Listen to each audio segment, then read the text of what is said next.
In this video, I'm going to show you more than 20 different movements and drills that you can use as part of a warm-up for field sports or game days. None of them are particularly complicated, but all should be done properly to maximize their effectiveness. So the first one is a hamstring and adductor roll. So you're just going to roll onto your back, swing the legs out wide and reach as far forward as you can. You can put your hands behind the head, cross the arms, reach them out, whatever feels most comfortable for you.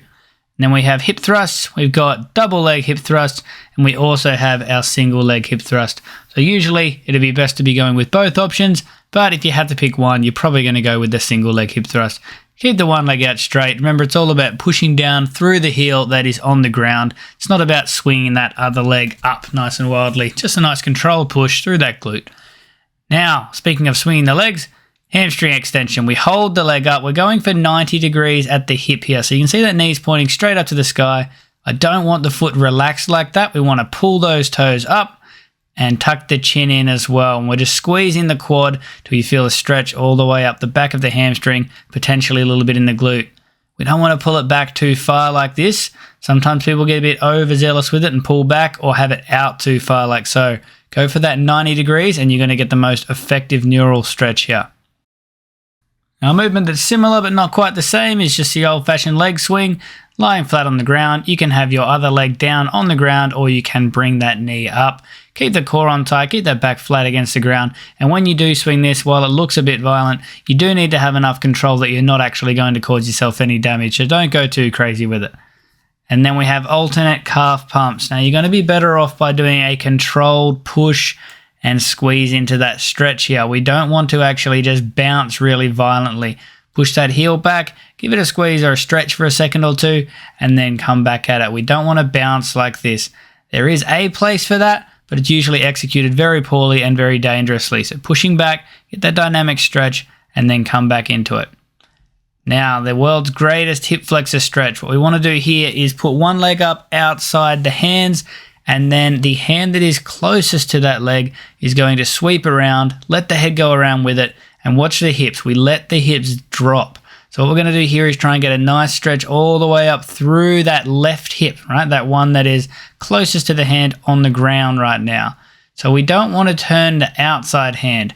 You can see that doesn't do anything for the hip. Yeah, it gets a little bit of upper body, but here we're getting upper body and we're getting that hip nice and deep.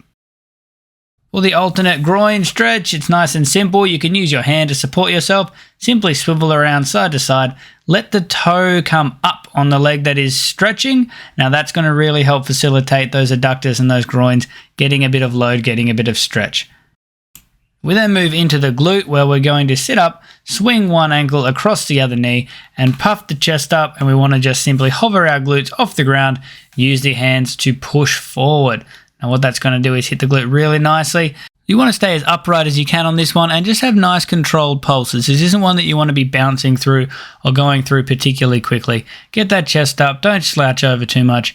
Squeeze, stretch, come on back. Moving into our drills on field now, these would usually be over 10 or 20 meters. Single leg, hop and stick to start off with. Get a bit of proprioception, get you alert and ready to actually move. So hopping with one leg, sticking in a good position and landing it. Lateral hop and stick as well. We do need to be prepared to be moving from all directions. Pushing from the inside leg, landing on the outside leg. Nice, controlled, soft landing position. Chicken run, we're going balls with the feet. Try and keep the heels off the ground and keep those legs straight. The low A skip is a simple skipping movement where we keep the toes up, we keep the heels off the ground, but for this point we're not going to bring those knees up to the waist height. Keep them below the waist. Over the hurdles, simply kick the leg out to the side and swing it around in front as though you're going over a hurdle. And open the gate is the opposite. We bring the knee up, we swing it out to the side as though we're stepping over a hurdle or opening a gate with the leg. Low karaokes or grapevines, most people are quite familiar with those. Just keep those feet nice and low for this one, almost a little shuffle across the ground. Chest up nice and high for the glute skip. We're skipping and tapping the underside of the foot as you move through each step. Then moving into a full A skip, so chest up, make sure you get those arms working nicely, and we are bringing those knees up past the hips. The A double skip is the same thing, but you're just popping an extra step in each leg as it hits the ground. Lateral high knee skip, we're doing that same skip but moving sideways. Try and make sure those knees do not cross over on that one. Crossover we say for this one, the full karaoke. So picking those legs up high, sweeping it across the front of the hip. Skipping butt kicks is going to be much more effective for you than regular old butt kicks.